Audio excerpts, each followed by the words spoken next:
Hello and welcome to Audiobook Connection, behind the scenes with the creative teams.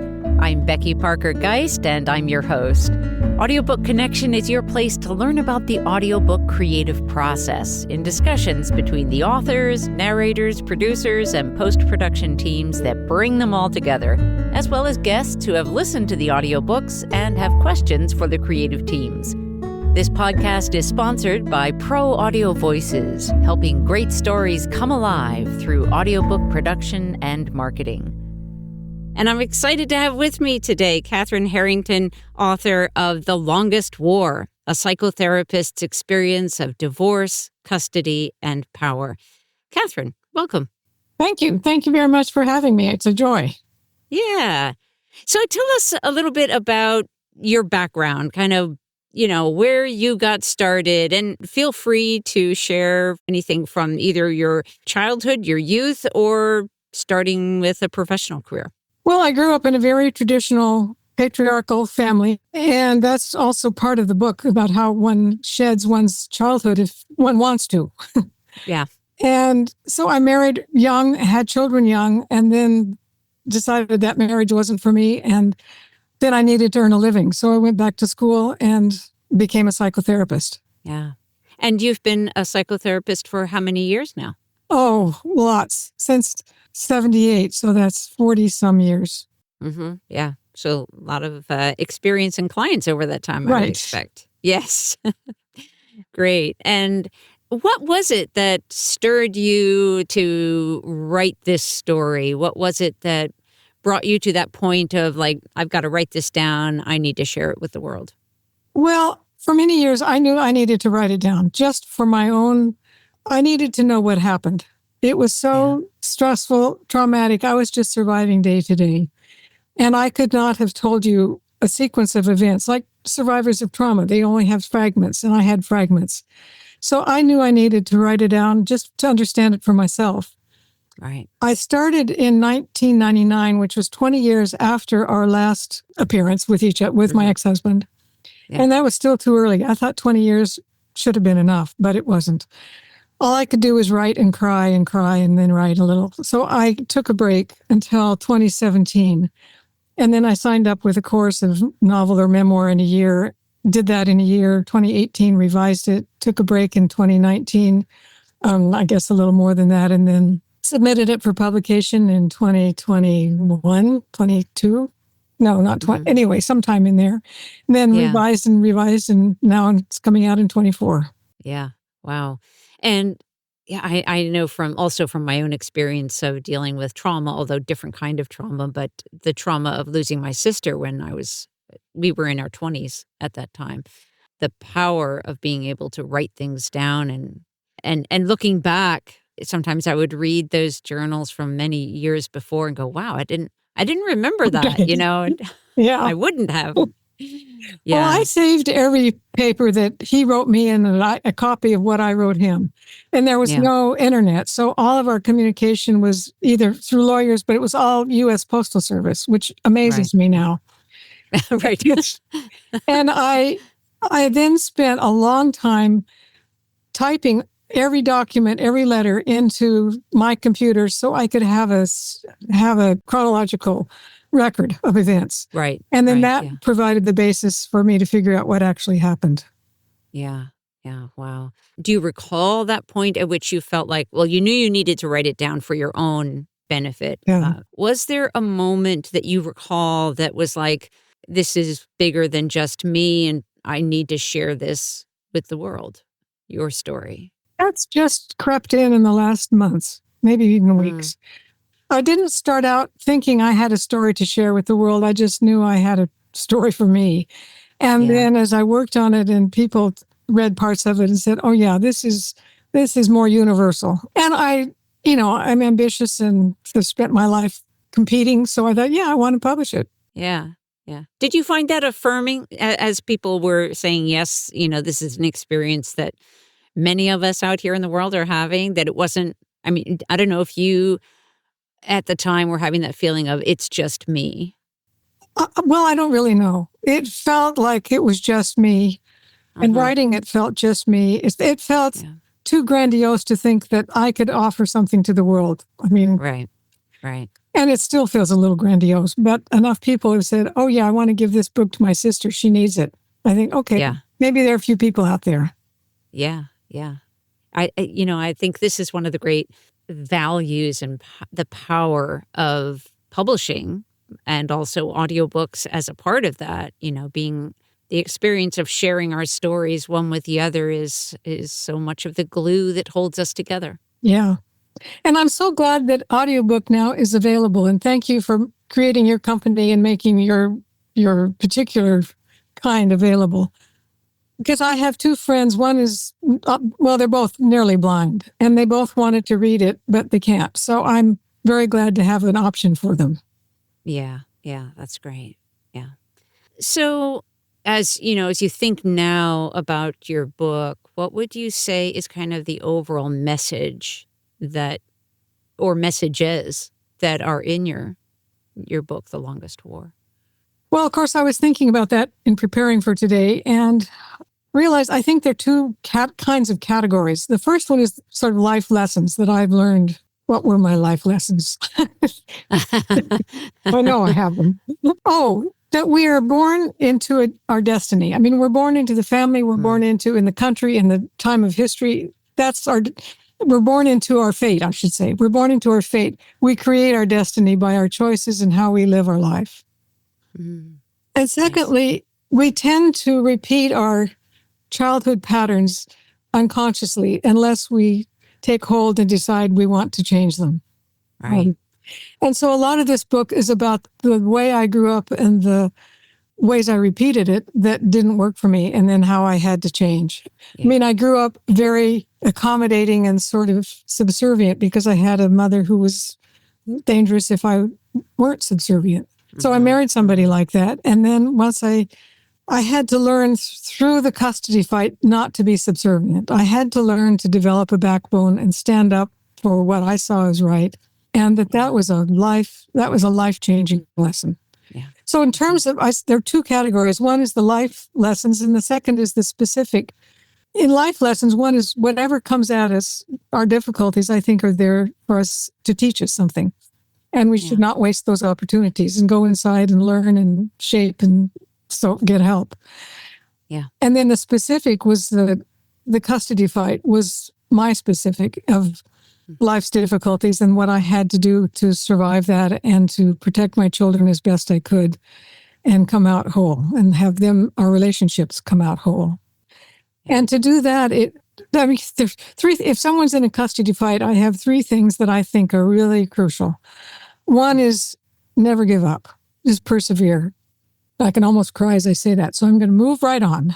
The other, what was my other? Oh, you have to behave well. I mean, and that means a whole lot of internal self-control. You cannot just be impulsive and angry and, act out the way, whatever you want to do. You have to behave well and take charge. And the third was using love as fuel, because to get through any fight, you need a lot of fuel. And love of my children was the only thing that kept me in it. I mean, I felt like giving up. I can't tell you how many times. Yeah. And it was like, I cannot leave them motherless. So here I am. What am I going to do next? How will I get through it? Right. It sounds like it is really a tale of resilience as well. Yes. Well, along with eating some cookies, and in there I also talk about having smoked marijuana. That helps. It's like, okay, a few things to get me through. Yeah. That's great. Tell us a little bit more about, it might be obvious, but a little bit more about the title, The Longest War. You chose that title, obviously, with some deliberation. What led you to name it The Longest War? Well, my original and working title was Forbidden Mother. But that doesn't work well with search engine optimization, because if you look up Forbidden Mother, it turns toward the exotic mothers who are off limits to you sexually. Oh. And I hadn't even thought about that. But my publisher came up with the title, and I think it's a good one. In writing the book, when it became clear that our divorce was not going to be as peaceful as I had anticipated, at one point in the writing, I said, this is war, which was like startled me. I hadn't had any idea we were going to be at war with each other. Yeah. And then at the very end, there was a scene in our living room here that it's like I realized he could no longer hurt me or the children and that the war was over. So I think the publisher just lifted it from my writing and, picked it out and probably put in Psychotherapist to help with some words. Yeah. The subtitles are important as Right. well. Yeah. So what do you hope that your readers and your listeners will take away from their experience with your content? That they're responsible for their own lives. We all are responsible for our own lives. And whatever trauma we have had, whatever's come at us, it's our job to shape it the way we can. And to do that, I think we definitely need support. And we need energy and we need maturity. We can't do it. I certainly could not have done it alone. I sought out all kinds of helpers and they were essential to me. But I think to stay blaming my mother and father were mean to me doesn't help my life at all. So it's like, okay, I can say that, I can know it, but then what? It's up to me to make a good life. It's kind of, in some ways, not choosing to just take the responsibility for making our next choices of what we'd like to do is just staying in the blame place just kind of leaves us in that disempowered, this happened to me and therefore I am powerless. Yeah. Is kind of the message we send ourselves rather than, okay, this thing happened to me and what would I like instead? How will I move forward? Yeah. In going over all the court documents and so forth, there was a point that I realized my ex had been telling me I was no good and not a good mother, and I was all kinds of things. And I kept trying to accommodate. Well, if you think this, let me offer that, so forth. But there was one point that I just thought, wait a minute.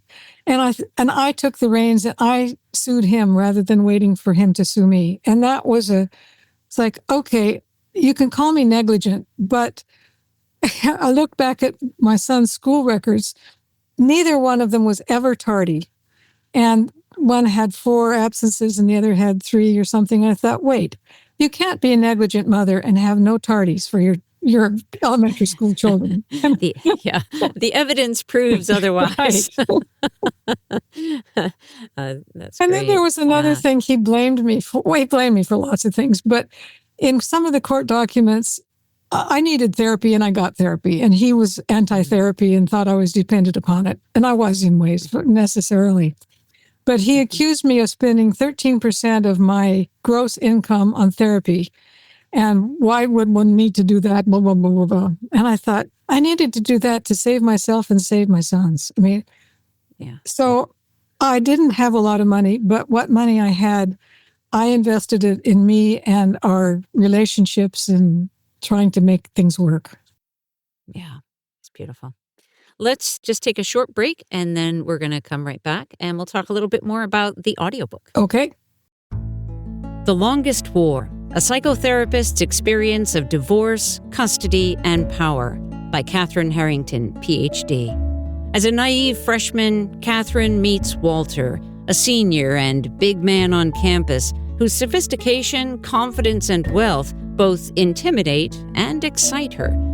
A 3-year absentee courtship follows, during which time the idea of Walt tethers Catherine to safety. She was programmed to marry someone like him, so she ignores the warning signs that they might not be a good match. Hoping to please her mother and seeking refuge from her fraught childhood, she marries and has children with him. But the marriage doesn't last. Once divorced, Catherine finds herself in a war with Walt over money and then over access to her children, and suddenly she can no longer ignore her childhood trauma. The high stakes of her battle with her ex-husband forge her like steel, finding every vulnerability where she needs to heal. Gradually, she develops a backbone, relinquishes her trauma-induced, people-pleasing ways, and steps into her own power. Honest and unflinching, The Longest War reminds us that there's always a way through when we access the courage within ourselves.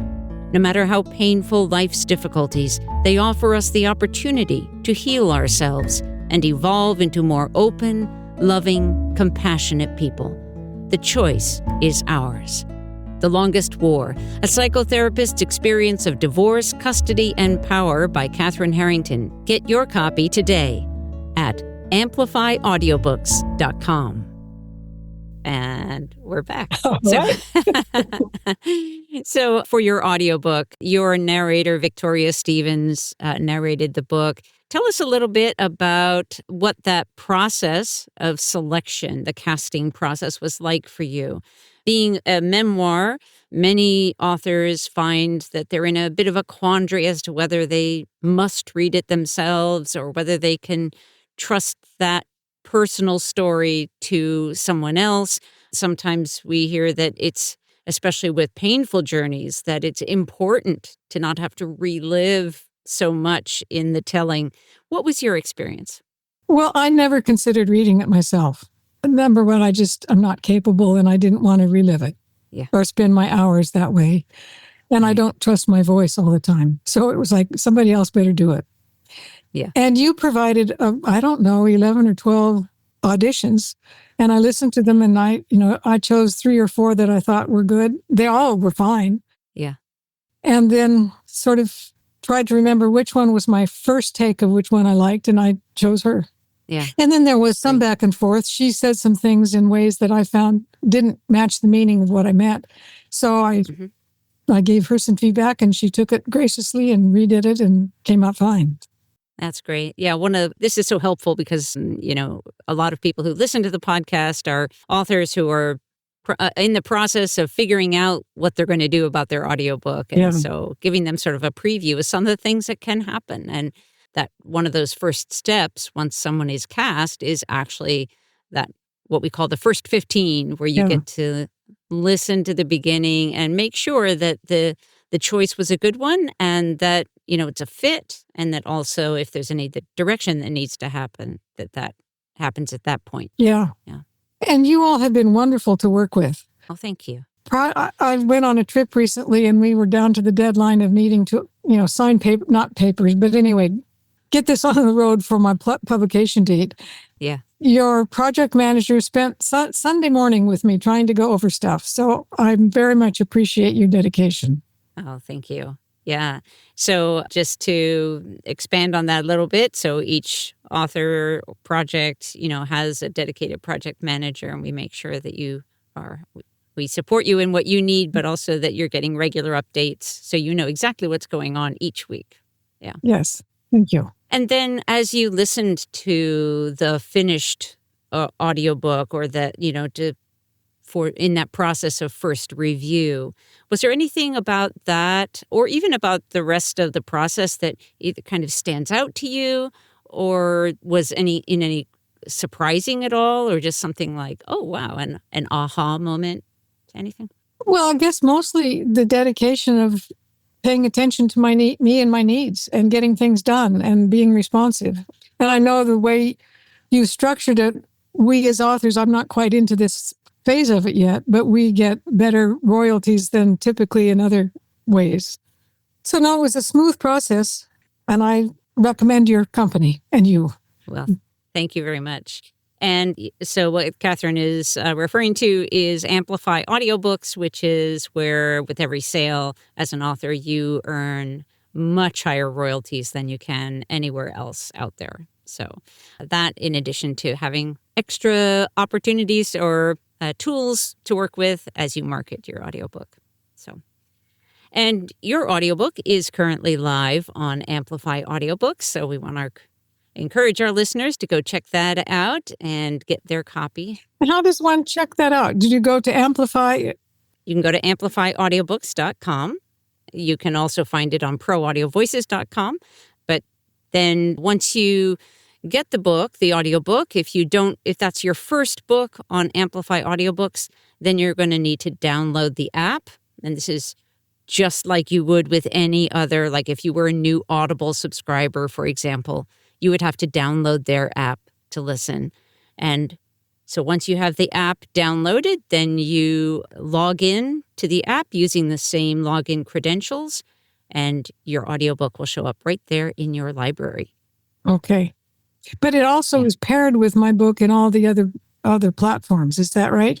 Yes, it is. Yeah. And that happens automatically through the other part of the distribution process. Yeah. Yeah. Good. Good. All right. I want to thank you so much for spending this time with me. It's been an absolute delight. And thank you for having me. Yeah. All right. Oh, why don't you share with them? Do you have a website that you would like to direct our listeners to? Let me yeah. put, good. Yes. And it's thelongestwarmemoir.com. Great. Is the longest website. war memoir.com. Great. All right. Beautiful. Thank you so much. And again, great having you. Okay. Thank you. Thanks for joining us for Audiobook Connection, behind the scenes with the creative teams. Please take a moment to subscribe at audiobookconnection.com. The podcast is sponsored by Pro Audio Voices, helping great stories come alive through audiobook production and marketing. Learn more at proaudiovoices.com. Again, thanks for being with us, and please join us next week.